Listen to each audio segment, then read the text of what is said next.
Hey everyone, what's up? My name is Sid and I am the drum instructor at Worship Artistry. In today's Green Room video, we are going to be talking about a topic that you guys actually brought up, which is playing in context or playing to the room.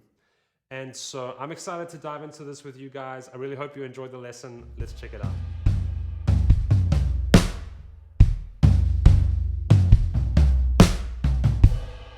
All right, so this topic is actually one that you guys brought up over on the Facebook group that we have for Worship Artistry drummers.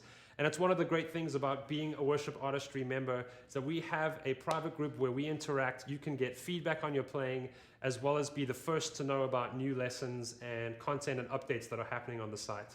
So I encourage you to check that out.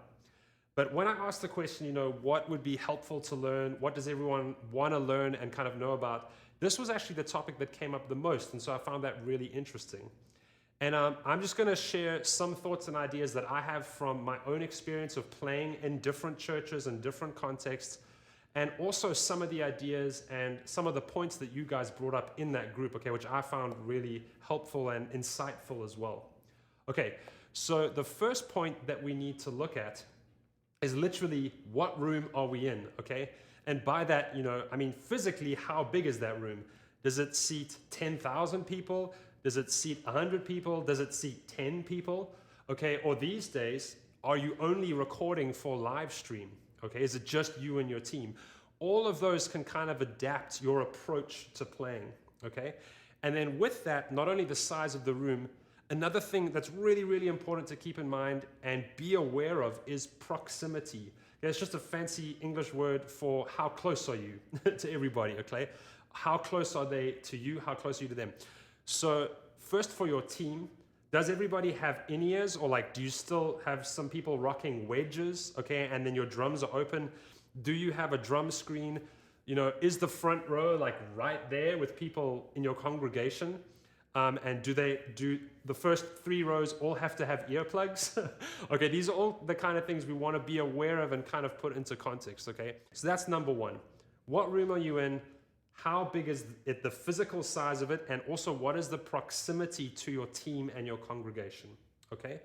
Then the second point, which kind of goes along with this, is making gear choices, okay? Before we play a note, okay, what we're playing on and what we're playing with is going to have a huge impact on, how that sound is presented, and also the volume levels, the dB levels that we produce on our kit, okay?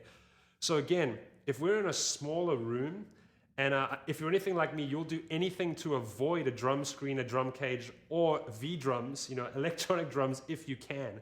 And so the first thing I would do before, they want to start pulling out V-drums. If it absolutely has to happen, of course. If it has to happen, it has to happen. There are some contexts, okay?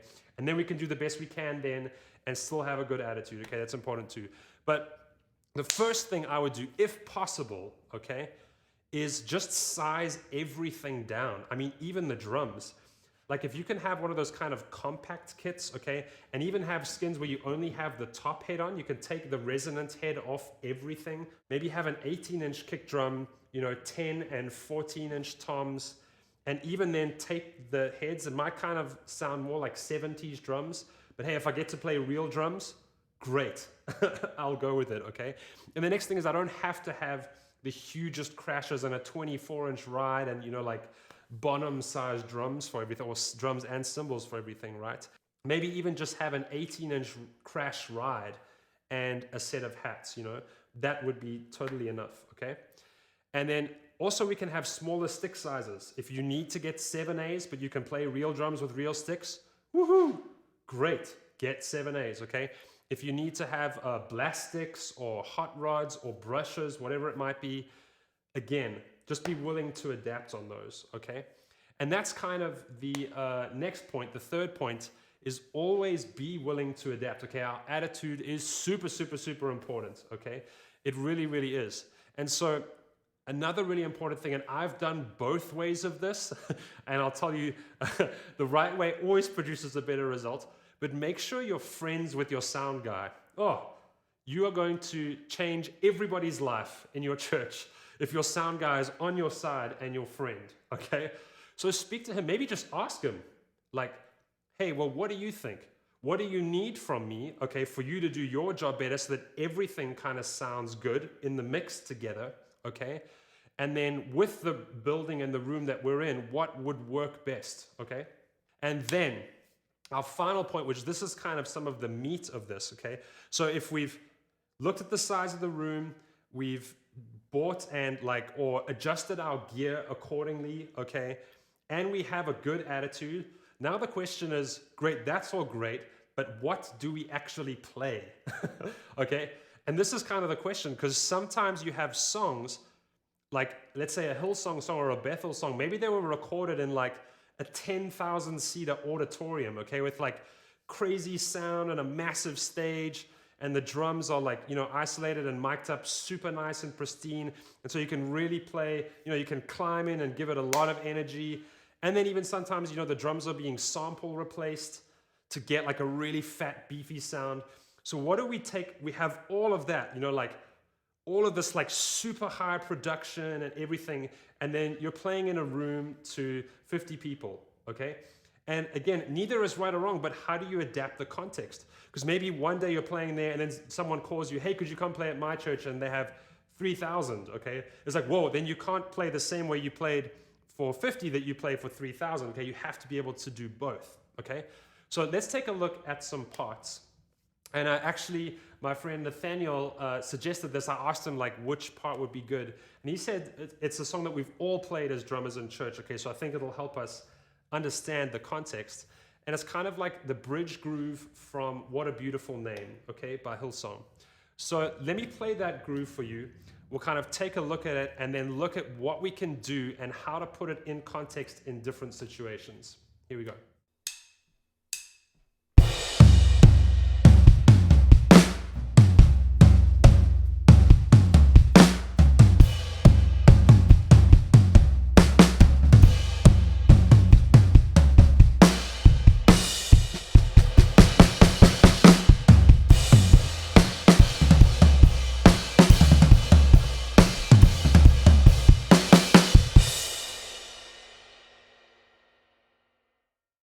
So I just want to share some principles that I've kind of found work with any groove, okay, or any pattern that you're trying to adapt, okay, and so I hope they're helpful.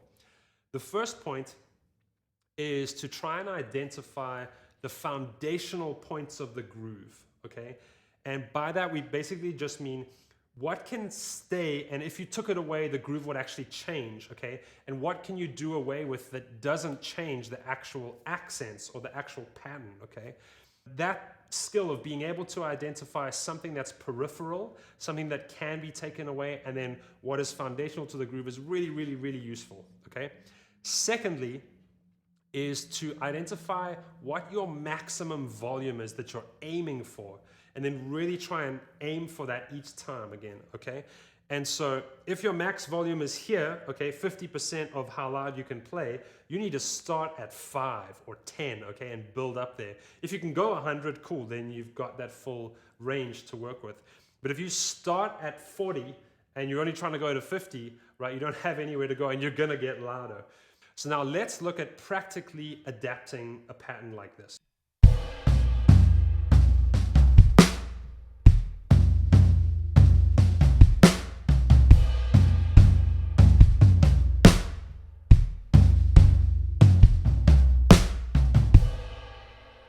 But let's say this pattern now is getting busier and we're building up more. And we have driving, kick, and it crashes and Tom is going crazy. How would we simplify something like that? Let's take a look at a couple ways that we could do that.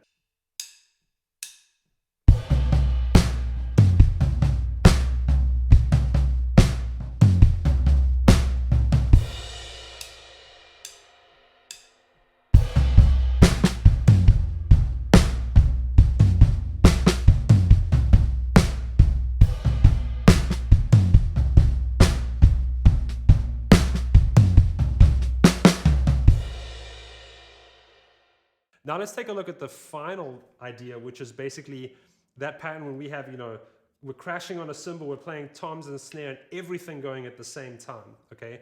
This is like full steam ahead on supercharger, okay? We've got everything going at once. So let's take a look at how we could simplify a pattern like that.